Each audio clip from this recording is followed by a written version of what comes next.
Hello to everyone who's joined us already. It's just gone 1 o'clock, so we're going to let maybe 30 seconds to a minute for people to file through, take their seats, grab a tea, coffee or water and settle in.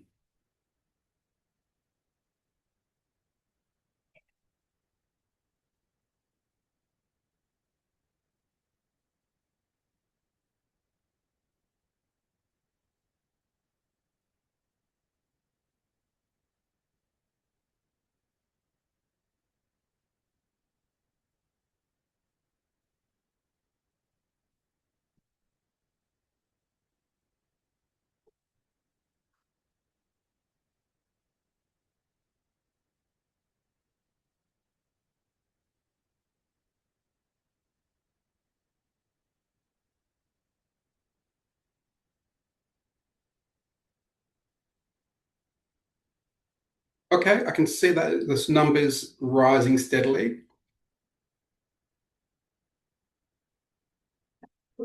And I'll tell you what, while we're waiting for a few more people to come in, I might just seize the opportunity. I've been made aware of a very valuable announcement worth making. I'll make it at the start of today's webinar, and I'll also cap it off at the end of today's webinar. But there's going to be a MIA freelancer meeting tomorrow night at 7 to 8 p.m.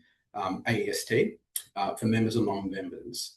So I'll post into the chat the registration or RSVP link here, so everyone can have as much as an opportunity as possible to RSVP. And I will also remind people at the end of today's webinar.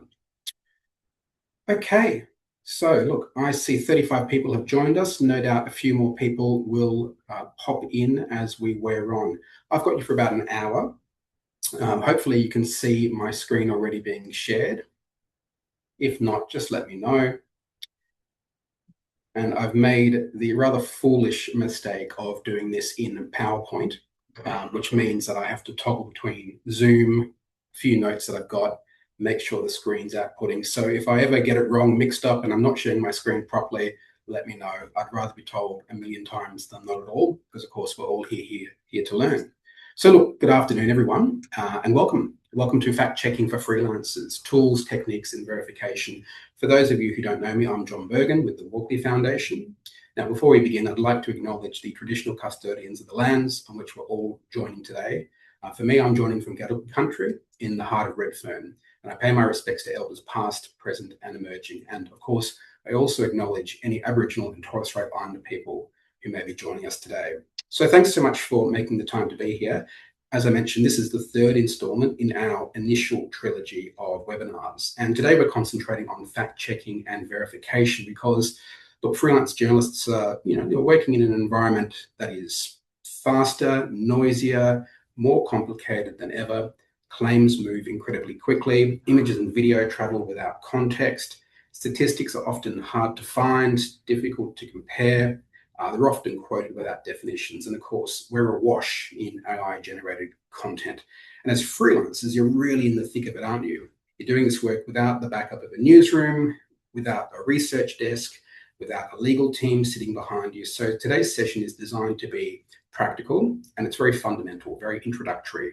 We're not trying to turn everyone into forensic investigators or data scientists in 60 minutes. Hopefully we'll build upon what knowledge we share today into more expert streams. But today, the aim is to introduce you to some basic tools, some basic techniques and ways of thinking to help you find, verify and tell engaging stories that serve the public interest. Okay.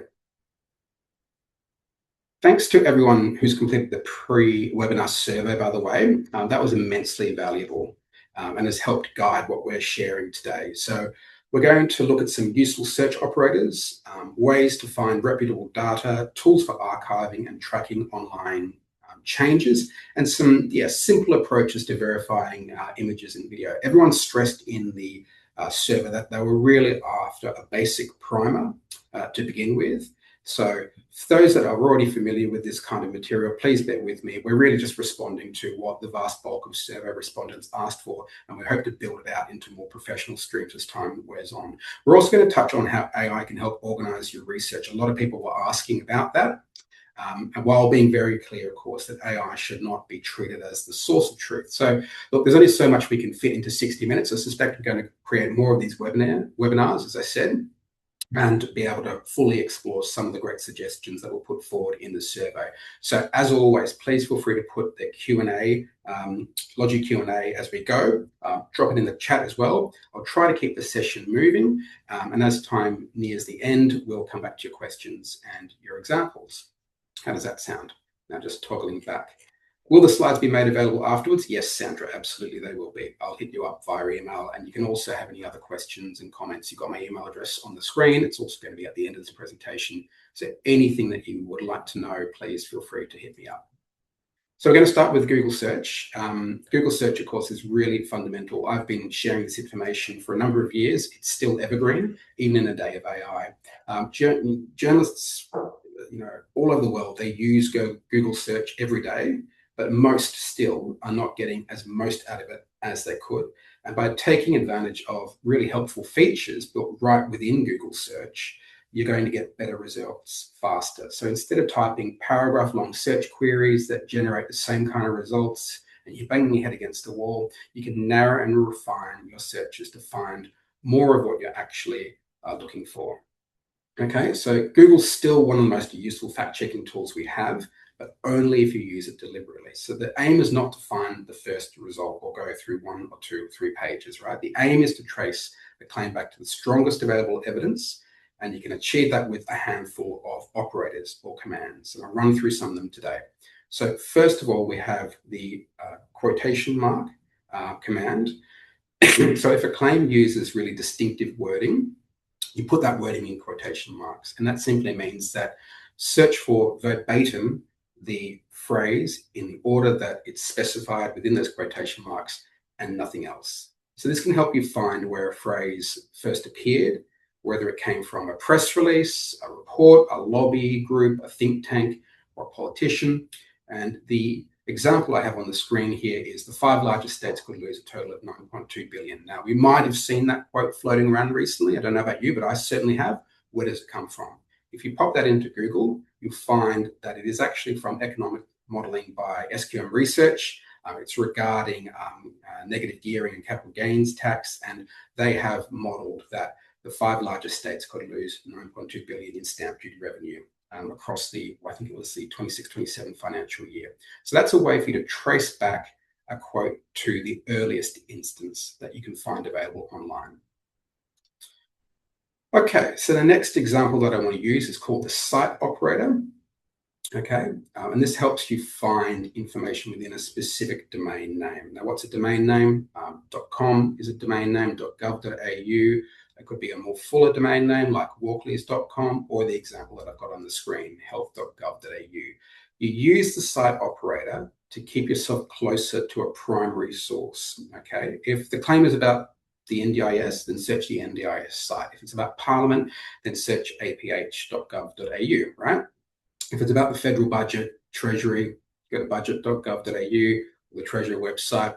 You get the feeling of where I'm going with this. So this helps you avoid building a story on second-hand reporting when the original document or the original web page is within a specific domain. Really useful operator that I encourage you all to use. Just checking if there's any questions. Okay, so the next example is the file type operator. Now, certain kinds of information are locked up in certain kinds of file types. Typically, white papers, research documents, reports, submissions, budget papers, official briefings. These can often be found in PDFs. It doesn't have to be limited to a PDF, okay? Just for the sake of this example, I'm going to use file type search for PDF, okay? A lot of the best evidence is buried in certain kinds of file types, certain kinds of PDFs, certainly, and normal search often pushes those below more clickable or search engine optimized pages, okay? So if you're looking for something on fuel security and you want to find it in a PDF, this is how you do it. You type in fuel security in quotation marks, Australia, file type, PDF. Okay, so it stands to reason that if you can specify that something must be included because you include it in quotation marks, you can actually strip out information using the minus operator. Now, this is really useful when a topic is crowded with noise. The example I've got on the screen is not the best, I'll admit.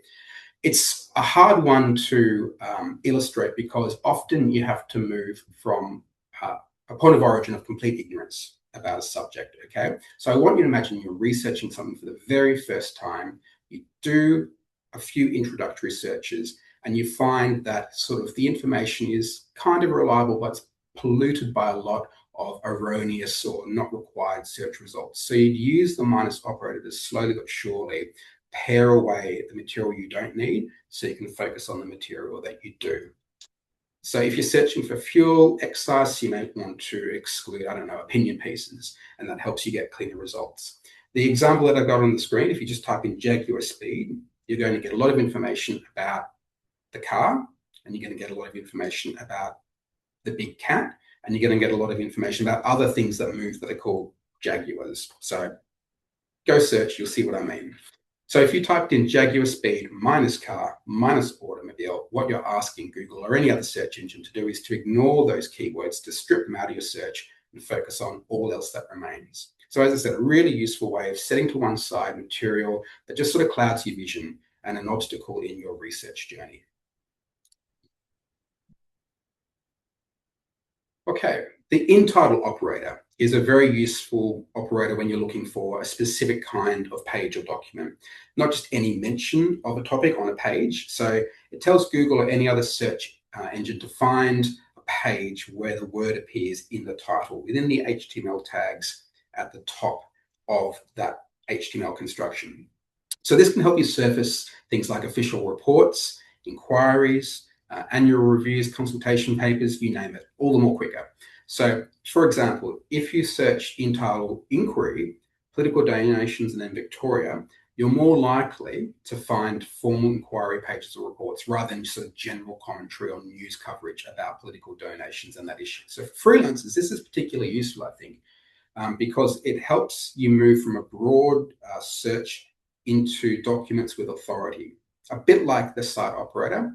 As I said, you should try these on. If you don't get the best results from one operator, experiment with another. And of course, they're modular. They're like Lego bricks. You can actually add them all together to create more focused and more nuanced searches. So just experiment to your heart's content. So always with these kind of in title and site operators, you're not just asking who's written about this, you're asking where's the formal source. So a very powerful operator, in my opinion. Okay, the in URL operator is also useful. It's similar.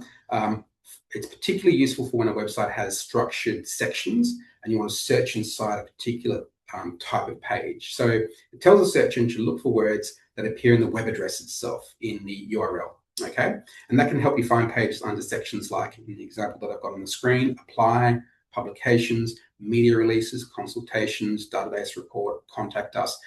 You've been around the web, you've been around the internet long enough to know that, you know, websites obey a certain kind of formal architecture. And there's a strong possibility that if you search for journalism grants in URL apply, hey, guess what? You're going to find the application pages for a lot of these kinds of great initiatives out there. Incidentally, this does uncover a lot of fantastic opportunities out there. I encourage you to give it a go and see what you can find. So if you use this, you're asking Google to find pages about journalism grants where the URL includes the word apply. And that can help you get past a whole bunch of general information pages and closer to the page details where the application information itself sits. So this is useful because it really helps you dig into how a site's organized. You're not just searching for the topic, you're searching for the part of the website, as I said, that is most likely to contain the material that you need. Okay, so that was a bit of a whistle stop. Let me just have a quick look if there's any questions. Nothing at this stage. If there are, please feel free to drop it into the Q&A function, or you can drop it into the chat. I'll be alt-tabbing back as frequently as my mind can remind me to, and I'll be happy to answer any questions. So we're moving on to archiving tools and change detection tools, okay? So First port of call is the Wayback Machine. Now, archive tools are often treated as a bit of a novelty to find old pages, okay? And I'm going to have an example of that up on the screen very shortly. But for journalists, they're much more useful than that. They're evidence-based preservation tools, okay? The Wayback Machine, a lot of you will probably already be familiar with this. It's been around for quite some time. It's run by the Internet Archive, that's a not-for-profit. It lets you see whether a page has changed over time, recover pages that have been deleted, save a copy of a page, okay? You can actually submit a specific URL and it's archived before you rely on it for your reporting, okay? Now, this is a really crucial part of a workflow that I encourage you all to do. If you see the digital equivalent of a smoking gun online, archive it. Archive it using the Wayback Machine, archive it using any other tool that's out there, and indeed I'm going to show you one other. And why is this important? Because online evidence constantly moves. You never step into the same river twice, right? A company can rewrite a sustainability claim. A politician can delete a policy page or tweak it. Goodness knows that when I was a working journalist, I detected this using some of the tools I'm sharing today a number of times. That's a story for another day, of course. A think tank, they can update reports. So a source cited in another article can change or disappear, or if you only look at the live web, I guess my point is you miss the version that matters, okay? So here's an example going way back to one of the first indexed instances of the Walkley Foundation, way back circa 2000, okay? In order to do this, you just find the URL of the page you want to check, you paste it into the Wayback Machine, you look at the calendar view, and you can go forwards, or backwards, I should say, as much as possible, and you can open up different dates and compare the wording, compare the content. And if the page is important that you're reporting on, as I said, save a fresh capture of this as well, okay? So Archive today is a similar tool. It's a little bit more simple, but very powerful for journalists. And again, it creates a snapshot of a web page as it appears in a particular point of time. I find that this one is particularly useful for archiving incriminating social media posts, a lot of sort of social media adjacent content. And so what it does is, and I'm not sure if this is specifically different to how the Internet Archive's Wayback Machine works, but it saves a graphical copy of the page as well for better accuracy. And so it provides a really short, reliable link that's essentially an unaltered record of that web page. It's almost like as if you're taking a Polaroid of it, okay? Particularly useful if you want to use that in your reporting. Once upon a time, if you cast your mind back, you might recall journalists used to embed tweets back in the day before it became X into an article. And what would happen if it was a particularly spicy tweet? People would delete it. And all of a sudden, you've got like this empty frame referencing nothing in the middle of an article. So the best way, of course, is to screen capture it if you want. Of course, if you screen capture something, it invites suggestions that, oh, this has been doctored. So a great way to do it and to preserve credibility is to archive it as well, okay? So I encourage you to go to this website. It's called Archive Today. The URL is down the bottom there. It's archive.md. Okay. Just checking if there's any other questions. Okay, so most of what we've just been talking about is active searching. So if you can find a claim, you go looking for evidence. So you found some evidence, right? And you want to see how it's changed over time or keep it safe. Change detection flips that around. So it lets you monitor a page and get notified when something changed. So it's more future oriented, okay? And this can be really valuable for freelancers because many stories begin with a small change on a public page, contradiction or a screw up, someone somewhere accidentally publishes or says something online that they shouldn't have. Maybe they break an embargo, maybe they say something incriminating.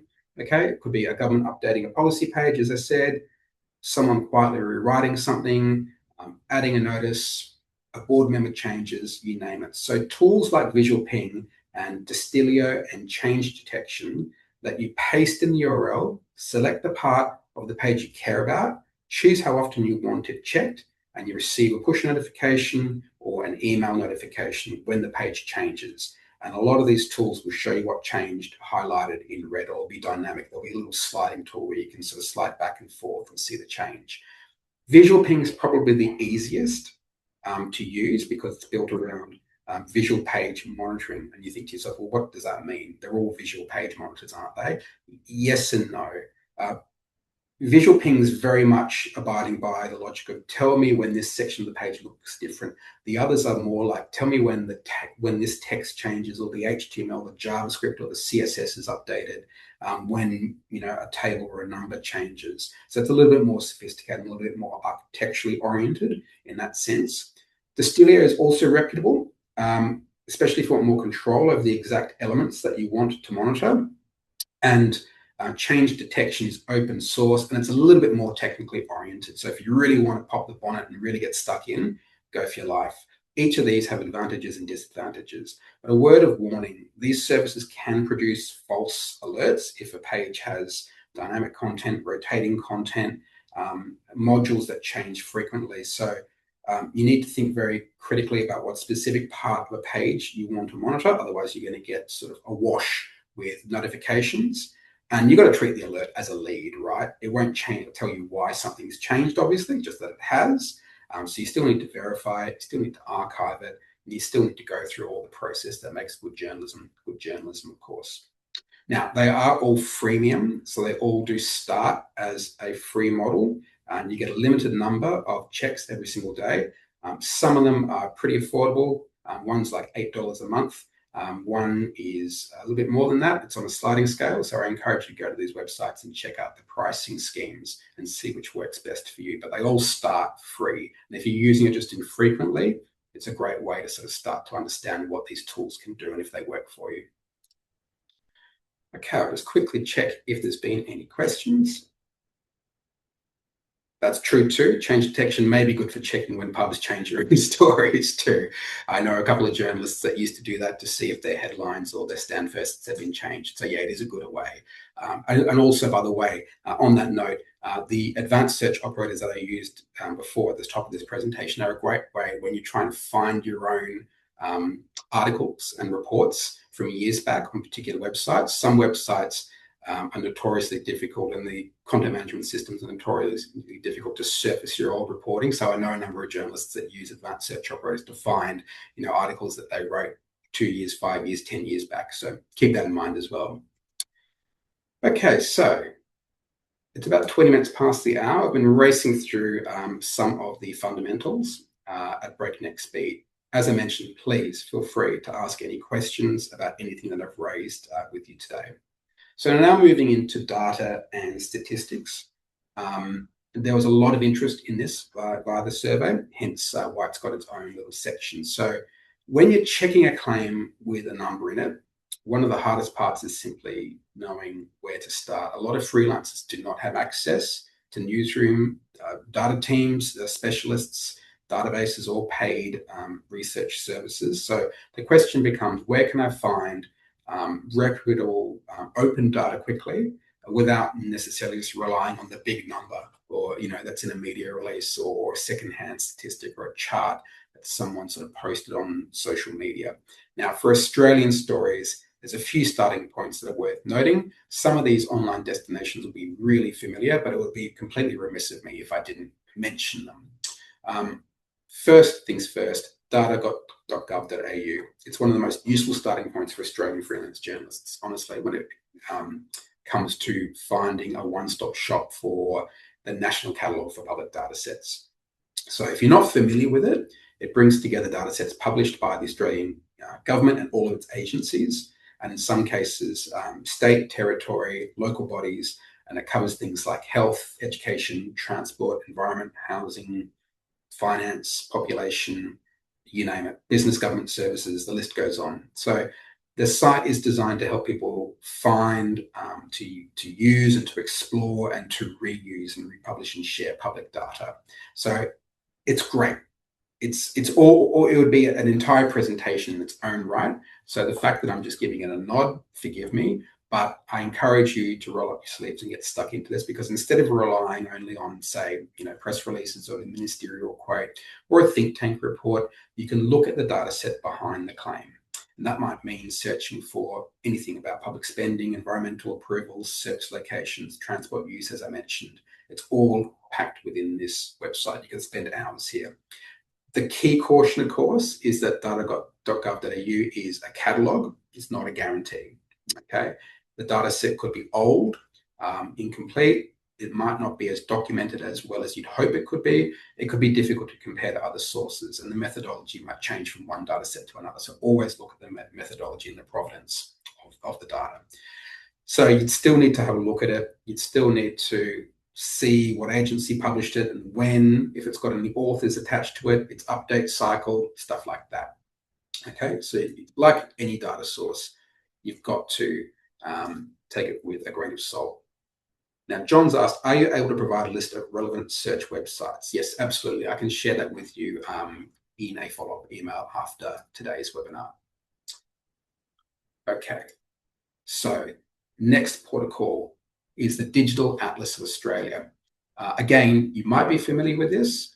If not, you're in for a treat. It's a really useful starting point for journalists because it brings government geospatial data into sort of a great big map-based interface. It's much easier to explore than often when you're doing stuff about sort of environmental impact reports. If anyone's ever done assessed environmental impact reports, you might recall there's a lot of spreadsheets with latitude and longitude in it. I don't know about you, but that just sort of makes, my eyes glaze over and I can't grasp it. So you can import a lot of this information. It's already readily made in geospatial data sets. So it's a great way for dipping your toe into the water, stories that are geographic, where people live, where infrastructure is located, which communities are exposed to risk, how land's used, where services are available, as I said, environmental impact reports, how environmental change is showing up across different regions. And the value is that you can really quickly test whether a claim has a geospatial pattern behind it. Okay, so how you might use this is you start with a claim, you find the relevant map layer, you zoom into that area that you're reporting on, you compare it with other layers, and then you see if you can trace that claim back to who published that data, which is all included within the catalog. Okay, so it's especially useful for story discovery, background research, sense checking. Okay, so how do you use this? I've reported in the past, back in the day, I used this in similar services for, does an infrastructure announcement line up with places of greatest need? Are environmental or demographic or economic indicators telling a more complicated story than a press release? Is a policy affecting regional areas differently from cities? Spoiler alert, most often it does. But you can actually sort of prove it and delve further into a story concept using data available on this website. Okay, so moving from Australia to something more broad and global in scale is Google Dataset Search. This is a great tool. A lot of people are not familiar with it. It's datasetsearch.research.google.com. That's a bit of a mouthful. Anyway, just search for Google Dataset Search and you'll find it. So think of it like Google Scholar, which is a tool, sadly, I'm not going to be able to get to today. Maybe that could be a future webinar. Again, a great resource. Very intuitive, very simple to use. But this is built specifically around finding data sets instead of, say, academic papers. So the platform's indexed about 25 million data sets published by governments, universities, think tanks, international organizations all around the world. And it's not sort of just going there and sort of pinching any old data. It's got a specific markup language that essentially identifies the search engines. I am a trusted, reputable data set from a trusted, reputable organization. So instead of searching broadly for a topic like, housing affordability, climate risk, health outcomes, or migration, you can search specifically for data sets that might let you analyze the underlying information and test a claim yourself. Okay. As I said, there's all sorts of esoteric information in there. There was even one day I found a data set concerning the vegan population of cats in the Netherlands. I kid you not, it's in there somewhere, or at least it was a year ago. So it's a wild, wonderful world of data out there if you go searching for it. Okay. So the important thing with all of these services is that dataset search and all of its ilk. They don't verify the data for you. As I said, they're from trusted, reputable organizations, and you've got to bank on that.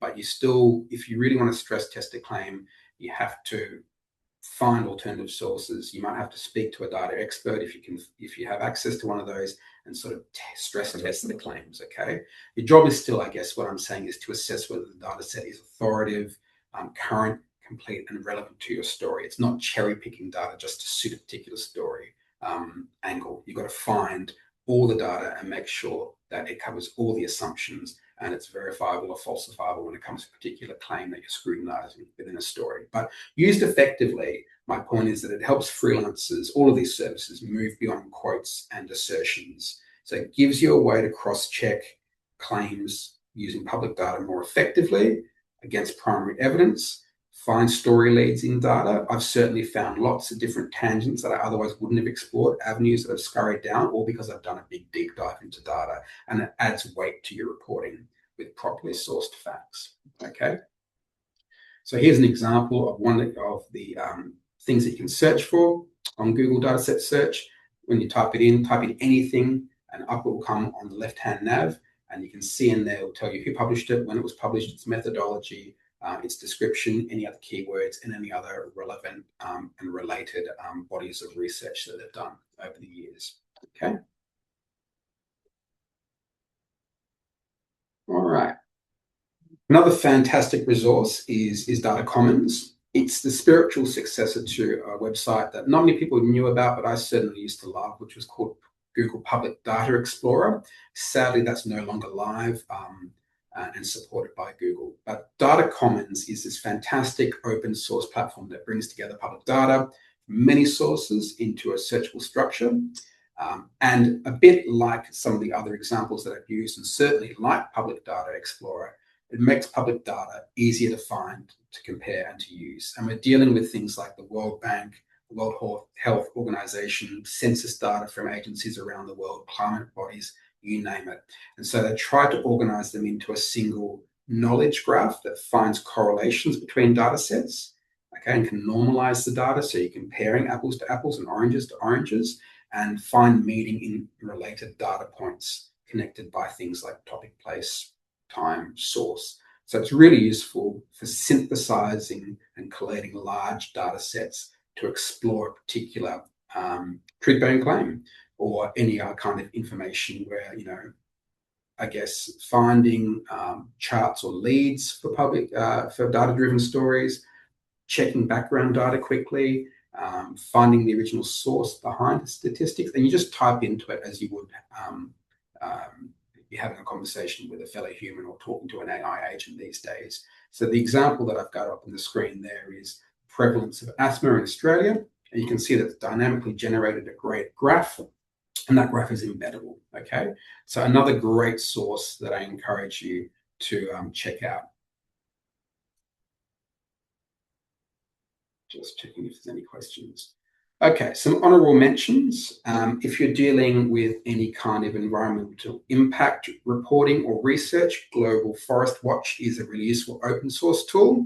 As I said, it covers things like environment, climate, land use, disasters, resource or corporate accountability. And what it's doing is using satellite imagery and public data to help you monitor things like forest change, tree cover loss, fires, land use, and conservation areas. Okay, so something that's really valuable for journalists because it turns satellite data into something you can actually interrogate. Okay, you can search by country, you can search by region, you can create custom areas. Okay, and you can look at forest loss trends over time, and you can kind of compare layers and generate leads about, as I said, deforestation, bushfire impact, potential illegal clearing, biodiversity risk, climate commitments, and stuff like that. So well worth your time. You'd start with sort of a claim such as, forest.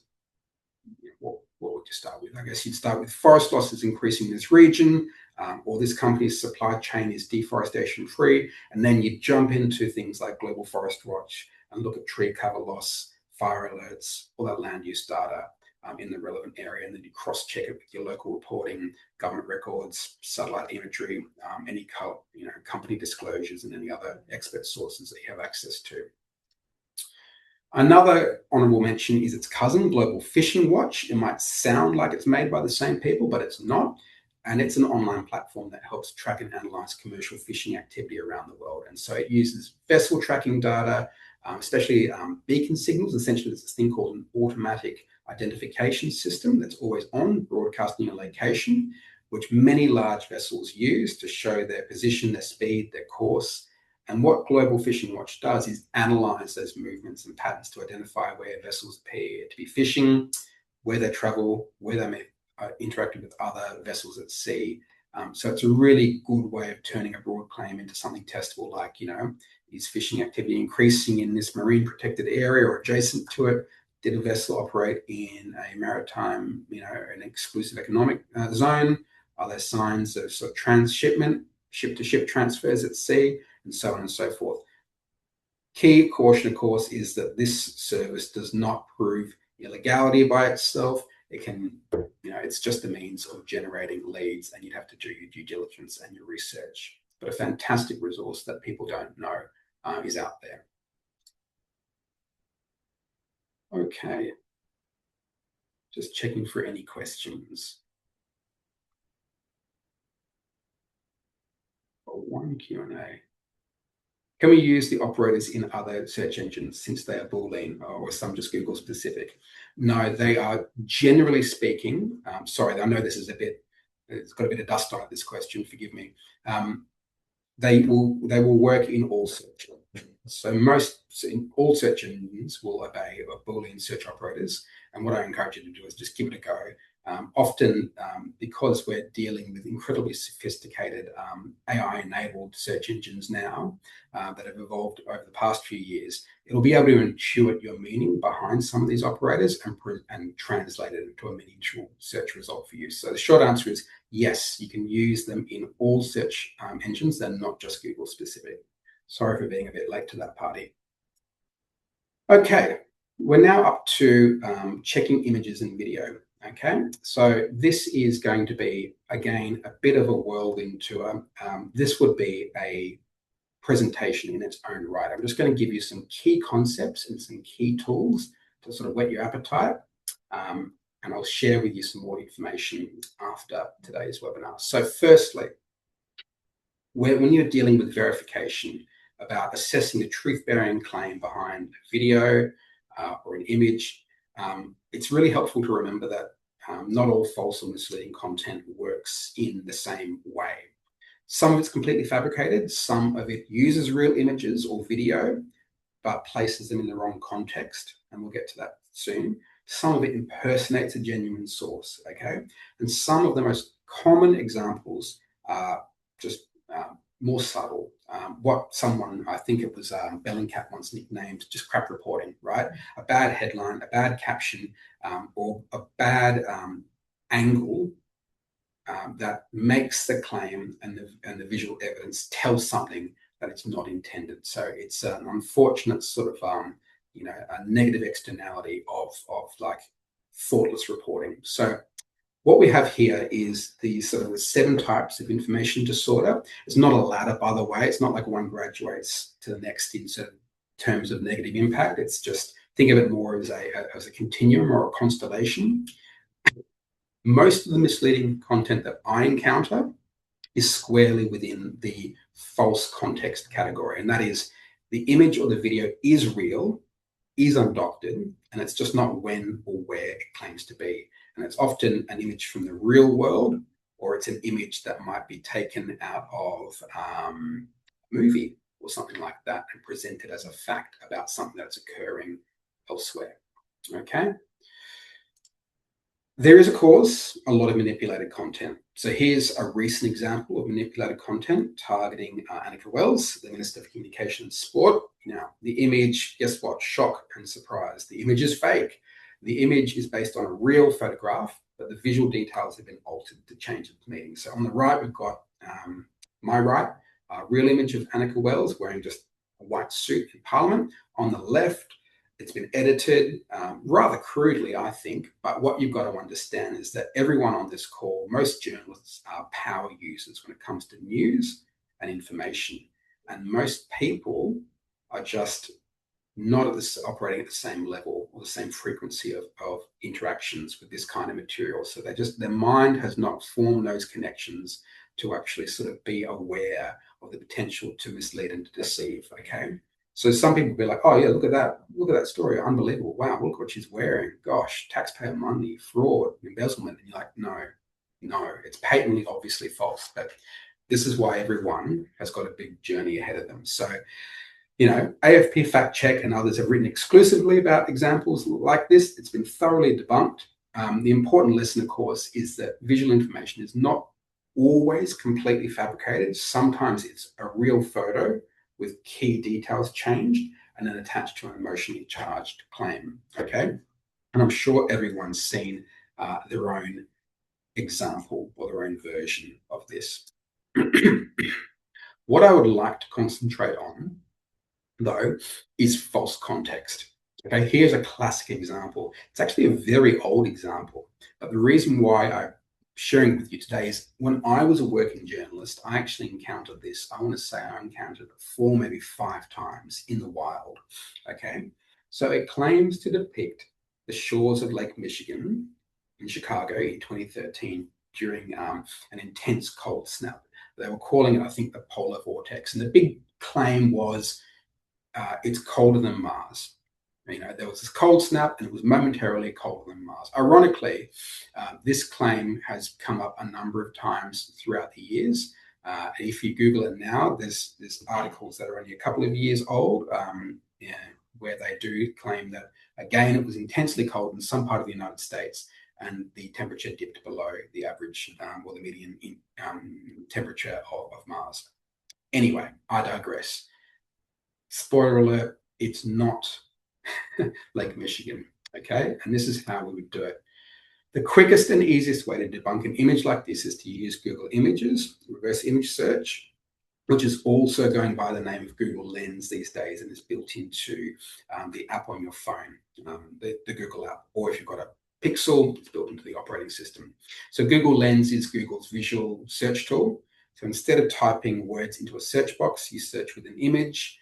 You can upload an image, right-click an image online. You can use your phone camera, and Google Lens will look for visually similar images. They'll find related pages, text, objects, locations, products, you name it. Now, for journalists, it's useful because it can help identify the provenance of an image, where an image has appeared before, whether it has been reused in a different context, and what the original source or location might be. So in this day and age, once upon a time, you have to download the image, upload it, go to images.google.com, upload it. Now you can just screen cap it, paste it in, or drag it in. You can still do it the old-fashioned way.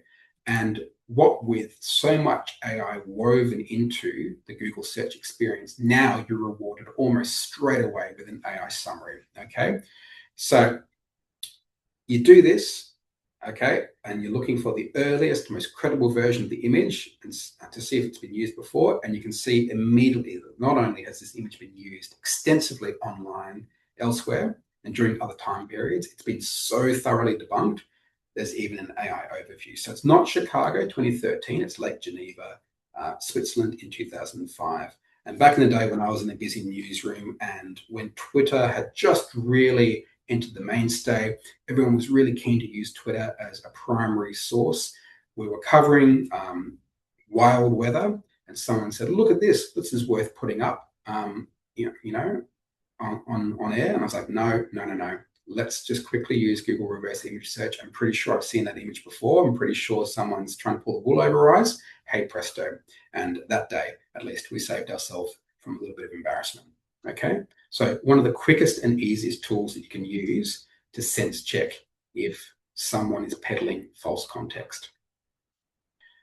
Okay, and as you can see, if you click on about this image, by the way, in these search results, it cuts to the chase and it tells you that the image is more than a decade old and it highlights some of the various uses online, including some of the earliest ones. Okay, so thoroughly debunked. It doesn't have to just be Google Lens or Google image search. All search engines have their equivalent of reverse image search. So if you can't find what you're looking for on Google Lens, don't give up. There's loads to choose from. A personal favorite of mine and a very powerful alternative is TinEye. It has a handy Chrome extension and a browser extension for Firefox and a few other browsers, I believe. And it indexes and it searches through, I think it's the last time I checked, about 46.2 billion web pages, okay? The main takeaway, by the way, is that different search engines have different strengths and weaknesses, and some are more popular and comprehensive than others in different parts of the world, okay? Depending on what you're searching for. So TinEye is particularly useful at finding exact or near exact copies of an image across the web, okay? So it's particularly useful for journalists because you can sort results by oldest first really easily, and that's very, very useful when you're trying to find if a photo is genuine new or whether an image has been recycled with a new claim. It's not always as good, I find now, as Google Lens for identifying objects or places, but it's very, very good for finding the earliest online use of an image, okay? So TinEye is more, I guess, what am I trying to say? TinEye is more of a forensic, when was this exact image? When has this exact image appeared before tool? And Google Lens is broader and it tries to understand the image, objects, places, products, text, similar images and related web content. I guess what I'm trying to say is that Google Lens is too clever by half and too algorithmic, whereas TinEye is just sort of brute force. Let me just plow through the internet and find the earliest recorded instance of this image. Yandex can be a good second opinion when Google Lens or TinEye doesn't find enough. Its strength is visual matching. It's good at faces, buildings, landscapes that have circulated, of course, in Russian language or Eastern European parts of the web, okay? And that can make it really helpful for geolocation, identifying landmarks, finding earlier versions of a viral image. A bit of a downside is it can return a lot of visually similar but unrelated results, I find. So it's easy to overread what it finds. But as I said, if you're looking for anything in that particular part of the world, Yandex is the best port of call, okay? Baidu, similar example, it can be really useful when you're checking images that have circulated in China or on Chinese language websites. Its main advantage is coverage. Google, TinEye, Yandex, it may miss material that appears on Chinese platforms, news sites, forums, image pages. So if an image involves China, Chinese companies, Chinese officials, Chinese social media, or a regional story with Chinese language sources, Baidu can give you a different set of search results, okay? The downside is, of course, that it's hard to use if you don't read Chinese in Mandarin, and the results may need extra care around translation, source quality, and context. So it's very, very useful still, okay? And this is my main takeaway, right, is that Google is definitely a global force, but it doesn't sort of occupy all four corners of the map. There are different search engines in different parts of the world that more or less got all the content much sewn up to a higher degree than you'd imagine. Naver is another great example in South Korea. And that's really useful for finding images that are circulated in Korean language sites, forums, blogs, and so forth. So just think about what part of the world you're the origin of a truth-bearing claim, and then use the appropriate search engine if you don't find what you're looking for in the typical usual suspects. Let me just check if there's any questions. What was the South Korean example? Naver, Naver. Okay, that's a really popular search engine. In Japan, funnily enough, Google's not the most used search engine there still to this day. It's Yahoo. Amazing, really, when you think about it. Yahoo is a bit difficult to search through, but I just keep in mind that Google is not the be and all when it comes to search engines around the world and uncovering particular information in particular areas. Okay, so everything that I've just mentioned and other search image tools are really useful when you're checking a still image. They help answer, where has this image appeared before? What else does it look like? Does the current caption match with the original context, and so on and so forth? But a lot of information travels as video now, and a video needs a slightly different workflow, of course. So you can't just be sitting there all day screen capping the thumbnail feeding it through all of the tools I just mentioned and hoping for the best. And that's where a tool like InVid WeVerify comes in. Really useful tool. It lets you break a video into keyframes, search those keyframes across all the different reverse image tools that I just mentioned. It allows you to inspect available metadata, look for earlier versions or reused footage, okay? Again, it would almost be a tutorial in its own right. Perhaps it will be one day, but for now, I just want to give it a little bit of a nod and allow you the freedom to explore in your own time, okay? So it's developed in Europe by journalists working in consultations with computer scientists. It's often nicknamed the Swiss Army knife of digital verification, and the plugin is free, and it works in Chrome, and last I checked, Microsoft Edge and Opera. And once you install it, you go to a website, maybe it's YouTube, you click on the browser extension bar, you activate it directly, and you can go through all of the different assessments that I just mentioned, okay? So you can, you find a suspect video, you can cross-check its provenance using keyframes to run reverse image searches, and you can also, it breaks it down into little bite-sized videos so you can run through that and see if that vision's been used elsewhere, okay? That's what it looks like, by the way, when you're just right-clicking on a video or an image, okay?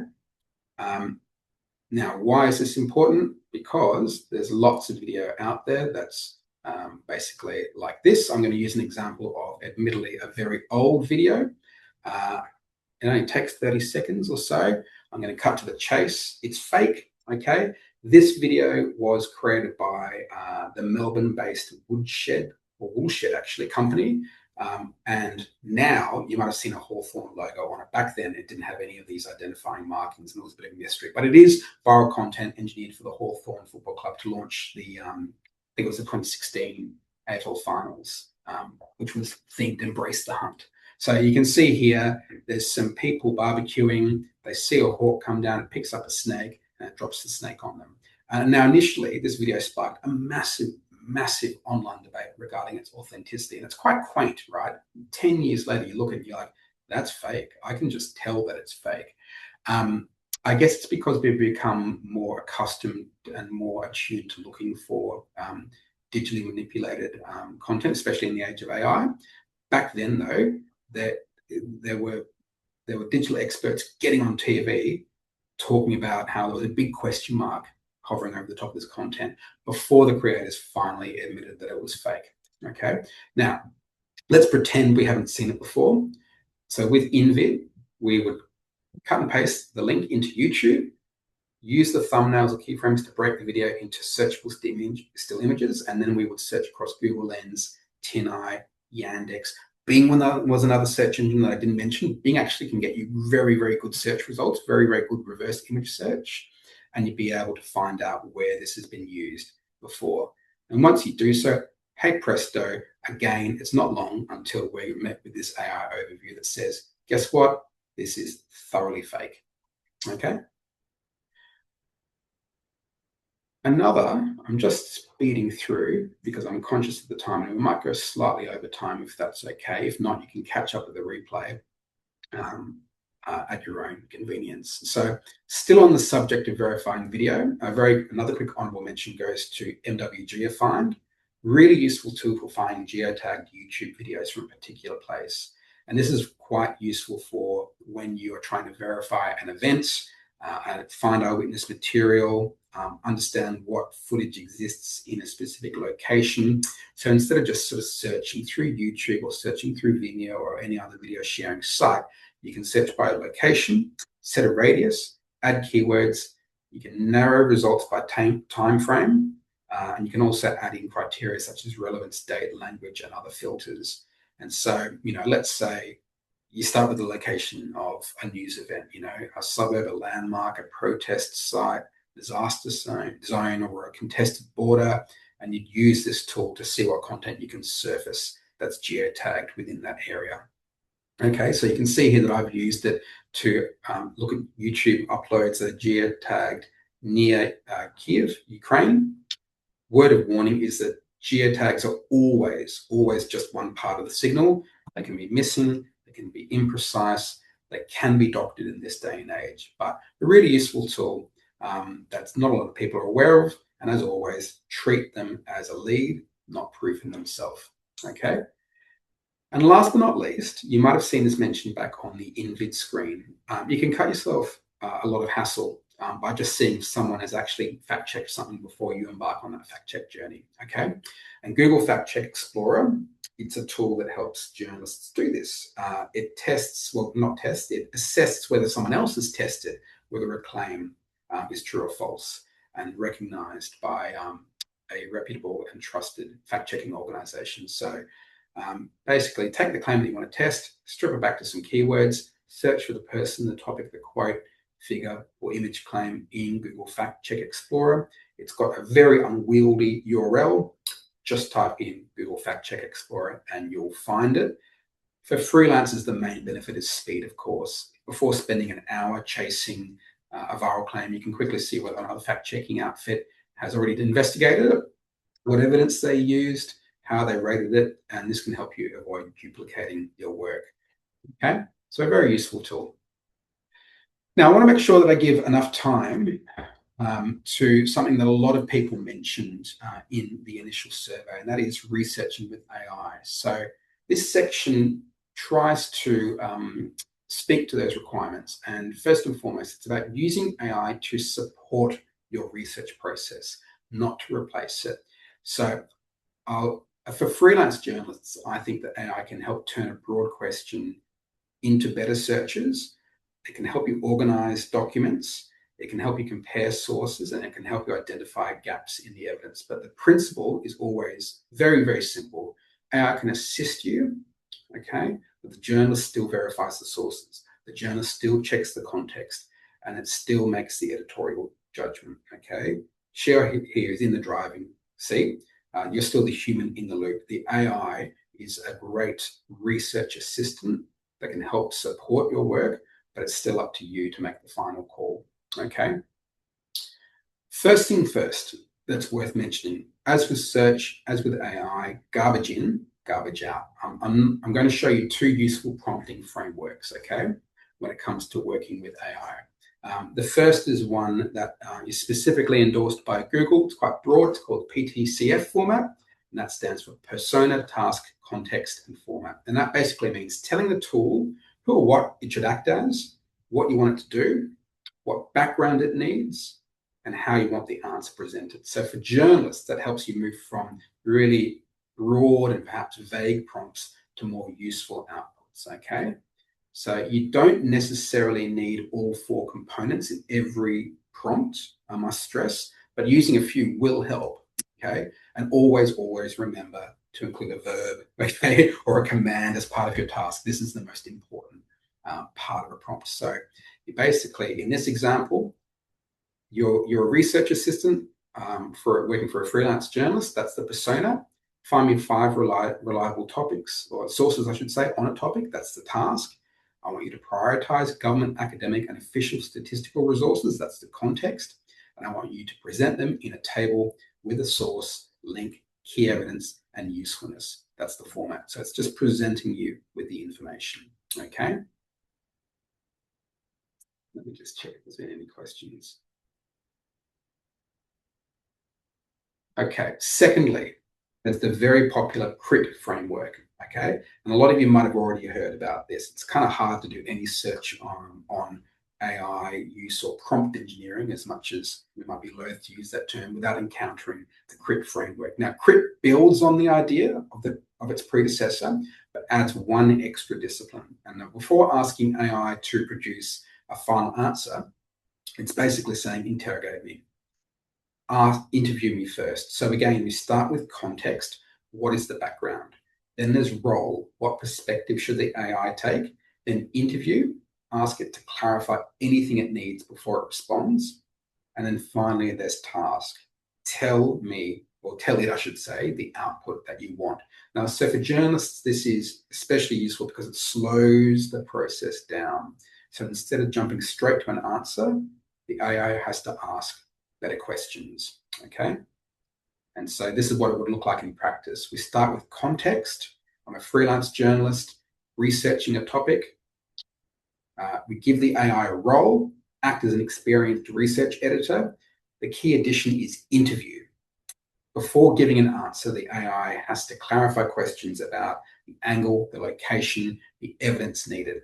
And only then do you allow it to proceed with completing the task, suggesting reliable sources and presenting them in a useful table. So this makes the AI less likely to rush to a generic answer, I suppose. Hallucinations are still always an evergreen risk of using AI, but it enables it to slow down and allows you to structure in dialogue the kind of results that you're hoping to achieve. And so it's more likely to help with the actual reporting problem if you use these two frameworks. So as I said, you want to ask it to help you work out what needs to be checked. So let's run with an example here. Let's take a claim like regional Australians are waiting longer for GP appointments than people in capital cities, okay? At first blush, you might say, yep, absolutely. That sounds straightforward. There's several things buried inside it though, isn't it? What does regional mean? Are we talking about inner regional? Are we talking about outer regional? Are we talking about remote? Are we talking about all non-capital areas? What time period are we looking at? What counts as waiting longer? Is this about time to get an appointment? Like, what are the signals here? Is it time to get an appointment? Is it the number of GPs per person? Is it access to bulk billing? Are they waiting to access the bulk billing? Is it about patient experience? Is it about something else altogether? So this is where a tool like ChatGPT or Gemini or Claude can really, really help. You can ask it to break down the claim into checkable parts and then suggest what kind of primary sources we would need, okay? And it will probably point you towards ABS regional classifications, health access data, Department of Health workforce data, Medicare statistics, pardon me, but it's a really useful way of slowing down and assessing all the different components that need to be fulfilled in order to research this. So the important discipline is to ask, it is the prompt, right? It's to ask the AI, is this claim true? And I've seen journalists using it that way. Is it true? Does this scan to you? Is this right? That invites the AI to perform authority, right? And AI is an incredibly sophisticated tool, but it's also just really an incredibly sophisticated word guessing program, right? What you need to ask it instead is, what would I need to check to verify the claim? And that helps keep the journalist in control. And AI, as I said, can help structure the research task, but the evidence still has to come from primary sources and expert interpretation, okay? So we can see here, we've asked ChatGPT, all right, and there's the results that we'll get from ChatGPT, okay? ChatGPT attends to the task in, admittedly, a pretty good 3-column table. I quite like this approach. It's easy to scan. It's easy to sort of understand all the sort of the manifold behind the research task. If you were to ask Gemini, it takes a more conversational tone. Again, it breaks it down into subclaims that's more distinctive, what constitutes regional. And you can see it at reference, you know, the Australian Statistical Geography Standard, the Australian Bureau of Statistics, and so on and so forth. Okay. And it goes on, it breaks it into subclaim 1, subclaim 2, subclaim 4, 5, the list goes on, okay? You can see that it's servicing the report on government services, ROGS, Part E, not bad at all. If we ask Claude, again, it gives a similar response. It's slightly more conceptual in some areas, but you can see that it's still referencing some of the same material as ChatGPT and Gemini, okay?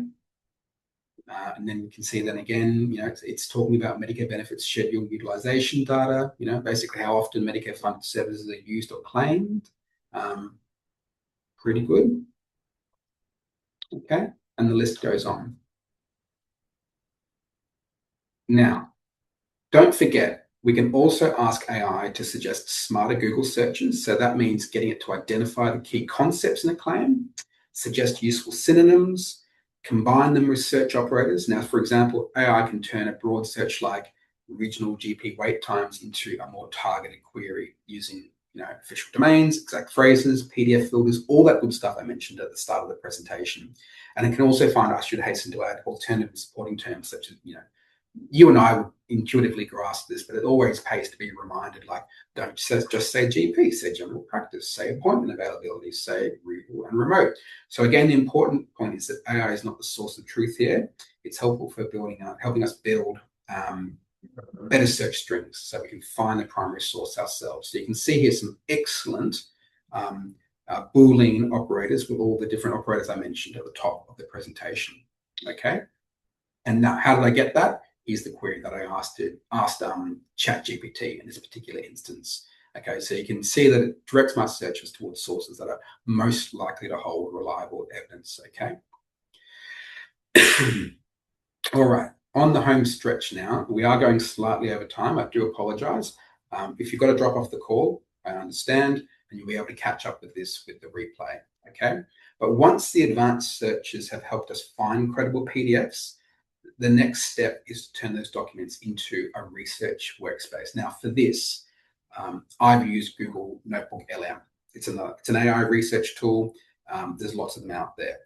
I uploaded the key documents that all of those AI-assisted prompts and searches have been able to unearth. And as mentioned, these would be things like government reports, parliamentary submissions, official statistics, health department material, academic papers. Maybe I've used Google Scholar as well to round out some of my research. And the value here is that Google Notebook LM lets me work across a controlled set of sources, right? Instead of asking AI to search the whole internet, I'm asking to analyze the documents that I've already selected. And that matters because the quality of the output depends on the quality of the source base, right? And I've uploaded what I would think so far in this research journey as strong primary sources, right? So then I can ask Notebook LM to build an evidence matrix. I can ask it to build compare definitions, identify useful statistics, surface contradictions, but even ask it to suggest interview questions. But the main discipline is this. Notebook LM is not about replacing your judgment. It's helping you organize, interrogate, cross-check the evidence. And the final call still depends on reading the original documents, checking the citations, of course, and deciding whether the evidence is strong enough to support the claim. So you can see once I've put about, I think it was 30 or 40 documents in there, I'm able to ask it, basically, based on only these sources, what would be the most precise version of the claim that can be supported? And then Notebook LM pulls the evidence from the uploaded sources, organizes it into key findings, and there's a response on the screen, okay? So it highlights several measures of GP access, right? How long people wait for urgent care, how quickly they're seen, whether people go to emergency departments because they cannot access the GP. And the important thing, as I said and stress, is it's all linked back to an original document. Okay, so you can click through and look at the original source. Not satisfied with that response, I just ask, look, directly, has the wait time for people living in regional areas increased over time? And the answer is yes. And then it goes on to identify how and why there is a national trend for longer GP wait times over time. And then it connects the trend to regional impacts, including urgent care delays, people waiting longer than they consider acceptable, local reports on worsening access, and so on and so forth. So if you don't use Google Notebook LM, there are several alternatives. ChatGPT projects and Claude projects are the closest equivalents, in my opinion. They let you build a research workspace around uploaded documents and ongoing chats. And I'm sure there's at least a few of you on the call today that have used one or both of these project spaces. Perplexity Spaces is a little bit better at finding and organizing sources from the web, in my opinion. Elicit and Cite are more academic. Elicit helps search and summarize research papers. Cite helps check out papers that have been cited, as the name would suggest. And there's also Paper Guide and Logically and Before I hope I'm pronouncing that correctly. I've never actually thought to say it out loud. They're broader research and writing workspaces. The problem is that there may be some costs, okay, for some of these tools. Some tools have free tiers or trials, but heavier research usually requires a paid plan. ChatGPT project file limits vary by plan, and I pay for ChatGPT, but Elicit is basic, but it is quite costly once you start to get into gear. And the same goes with Site and Perplexity spaces. So just something to keep in mind. You've got to find a tool that suits your usage profile and your budget and the task that's in before you. Okay. All right. So that is the end of our presentation. I have raced through a broad body of knowledge today, just responding to what people were asking for. I see that there's no other questions at this stage. I know that we've gone about 10 minutes over, so if you do have any other questions, please feel free to share them with me here and now. But my email address is up on the screen. Please feel free to drop me a note. I will make this presentation available as slides, and I'll send around, to sweeten the deal, a little bit of a digest of everything that we've covered today, and perhaps some other information that I wasn't able to get to within the, well, not 60 minutes, the 70 minutes that I had. But that's it for now. I think this just goes to show that we could probably go for another hour or 2 hours or even longer. Perhaps we'll develop more deeper dives into some of these concepts that we explored and then some in the future. But thank you so much, everybody, for joining us today. I really appreciate your attention. And it's bye from me, and have a wonderful day.